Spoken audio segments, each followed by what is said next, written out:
안녕하십니까. 걷는 명품 변호사 조영주 변호사입니다. 좋아요와 구독 꼭 부탁드리겠습니다. 여러분, 그 조주빈이 일으킨 N번방 사건 기억하시죠? 저도 두 번이나 이 N번방 사건에 대한 이야기를 한 적이 있습니다. 최근 그 N번방 사건과 관련돼서 어떤 주제가 나오고 있냐면 그러면 이 N번방 사건에 관여했던 조주빈을 포함한 그를 도왔던 사람들을 범죄단체 조직죄를 적용해서 처벌을 할 수 있느냐라는 것이 문제가 되고 있습니다.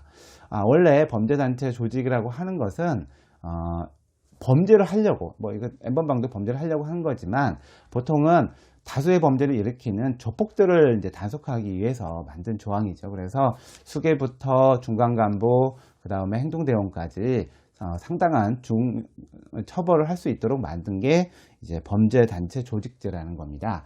그래서 현실적으로 이 범죄단체 조직죄가 적용되고 있는 거는 보이스피싱, 그 다음에 불법 도박 사이트 운영.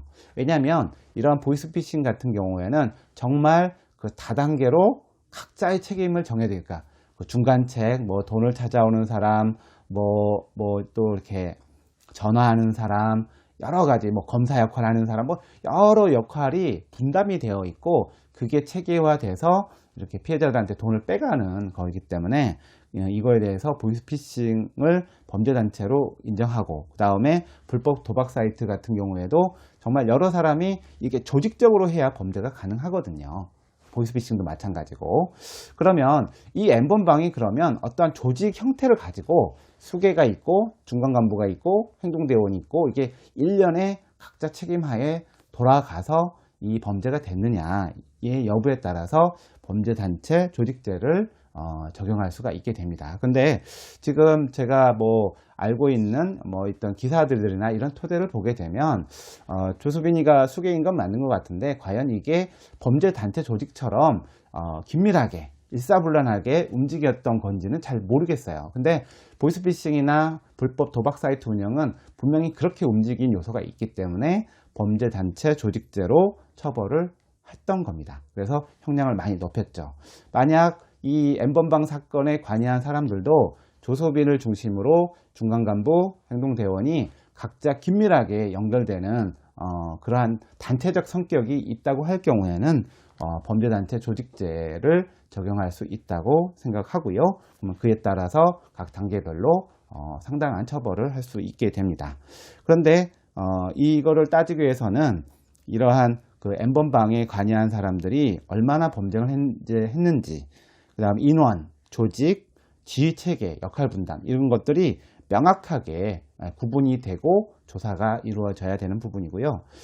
다만 이 N번방에 있는 성착취물, 아동 음란물을 본 사람들, 돈 내고 보기만 한 사람들, 관여했다면 처벌받아야 되겠지만 보기만 한 사람들에 대해서는 이게 적극적으로 이거를 방조와 같이 봐서 처벌해야 된다라는 주장도 있는데, 형사범죄에 있어서는 죄형 법정주의, 명확해석의 원칙, 그리고 유추해석 금지의 원칙에 따라서 사실은 확장해서 이렇게 봐서는 안 돼요. 명확하게 법 규정에 따라서 해석을 해야 되는 거. 아무리 나쁜 놈도 그 형법의 원칙을 지켜야 되기 때문에 지금 법률 상태에서 보기만 한 것만 가지고서 공범으로 의율 한다든가 소지죄로 처벌한다는 것은 어렵지 않느냐라고 저는 이제 생각을 하게 됩니다. 다만 그 사람들이 적극적으로 관여를 했거나 그런 범죄를 하도록 유도했다라는 증거가 나온다면 교사나 방조로 해서 공범으로도 처벌은 가능합니다.